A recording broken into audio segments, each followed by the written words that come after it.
We're going to be looking at landlords and buy-to-let sector today. So as many of you know, Lloyds are obviously aiming to become the UK's giant landlord, and over the next decade they're looking to buy over 50,000 homes. Now I did do a video on this a few months ago, I think around August time, but what I want to talk about is landlords are now leaving the market. And I mentioned on this video over here just a few days ago why I believe buy-to-let, which was one of my favorite property strategies, is now actually the worst one.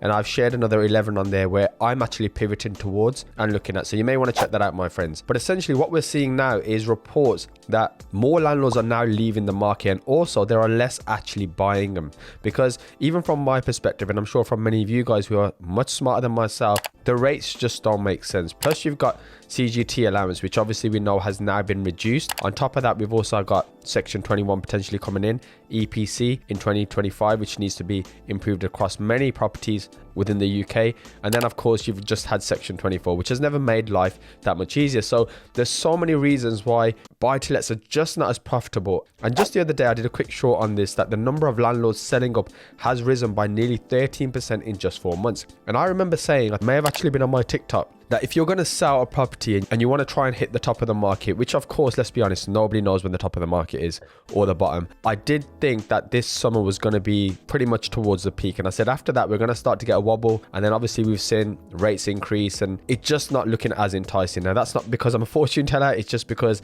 it was my gut feeling based on everything going on. The statistics were given by estate agents trade body Property Mark, which shows a huge increase from July to October. And I think people are now just looking to cash out, because it's not actually that lucrative being a landlord, because you make a lot of your money through wealth. The actual cash flow for the amount of deposit you put down isn't that great. Now, for many people, they may actually be happy, and they may be happy that landlords are leaving, because why should we care what happens to landlords, right? I'm sure some of you watching this are probably thinking the same. But the problem you're going to have is that the government, who's supposed to build 300,000 homes, is building closer to 200,000 homes. There's going to be a huge shortage of the actual housing. And we also know that government figures show that more than 25% of households renting privately are in receipt of housing benefits. So essentially, we also just don't have enough social housing. So it's going to cause a lot more problems than people probably envisage. I know the grass probably looks greener on the other side, and a lot of people think we don't need landlords. I need my landlord. I don't want to buy a house to live in. So again, it's going to cause difficulties for many people, as we're now seeing many people sell. Now, just to reiterate some of the stuff, and again, guys, you can research this yourselves. 1 in 5 landlords are set to reduce their portfolio size.